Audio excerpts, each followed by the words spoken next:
Next हमने analysis करना है टी फ्लिप फ्लॉप का। ठीक है, टी फ्लिप फ्लॉप में देखना है, इसमें हमारे देखिए फाइनल आउटपुट हमारी दी है, इनपुट भी है।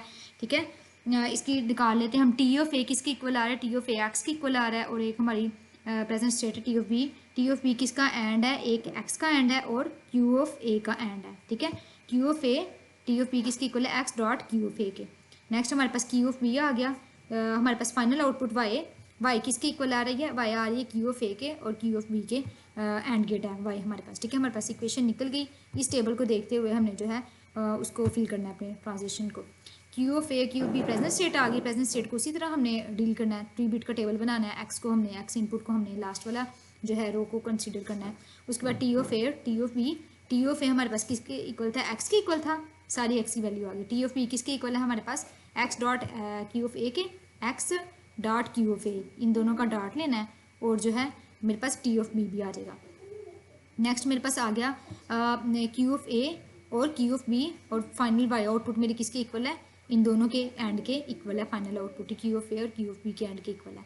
इस चीज़ को मतलब कि ये वाली चीज़ जो है इसका क्यू ऑफ ए का और क्यू ऑफ बी का एंड, और इस क्यू ऑफ ए का और क्यू ऑफ बी का एंड, मतलब कि यहाँ पे ये वाला वाई हम फिल करेंगे इस रो को देखते हुए।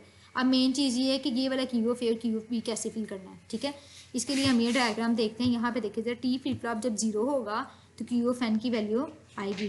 टी फ्लिप फ्लॉप जब की वैल्यू जब 1 होगी, क्यू ऑफ एन का कॉम्प्लीमेंट आएगा। ठीक है, देखिए ज़रा इसको, T of A, T flip flop हम पहले टी ऑफ ए को देखने लगे हैं। इस टेबल को देखते हुए, इस टेबल को देखते हुए टी ऑफ ए पे 0 पे मेमोरी आएगी और 1 पे टोगलिंग हो जाएगी। ठीक है, 0 पे हमारे पास क्या आएगी, टी ऑफ ए को देखने के लिए हम यूज़ करेंगे क्यू ऑफ ए को।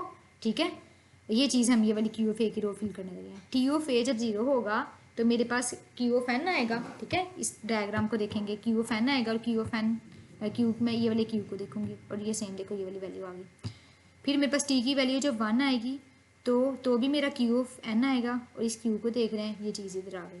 ठीक है, उसका जो है 1 पे इसका कॉम्प्लीमेंट आना है ना। देखिए ज़रा, जब मेरी टी की वैल्यू 1 होगी तो क्यू ऑफ एन का कॉम्प्लीमेंट आएगा।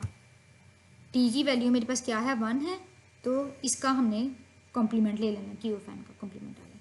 टी की वैल्यू 0 है तो सेम ये वाली वैल्यू इधर आ जाएगी। टी की वैल्यू फिर से 1 है, ठीक है, तो इसका कॉम्प्लीमेंट आ जाएगा, 0 को कॉम्प्लीमेंट 1 आ गया।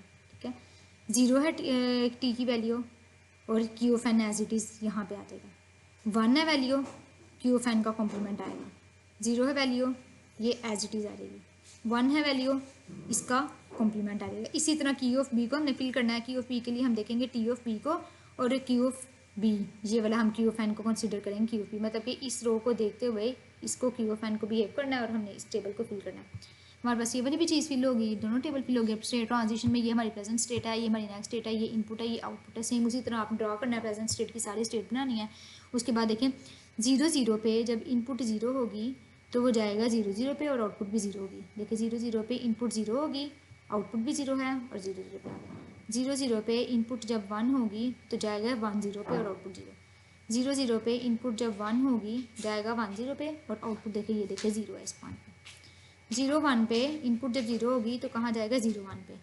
0 पे इनपुट 0 है, 0 पे आया और आउटपुट भी इसकी देखें 0 है।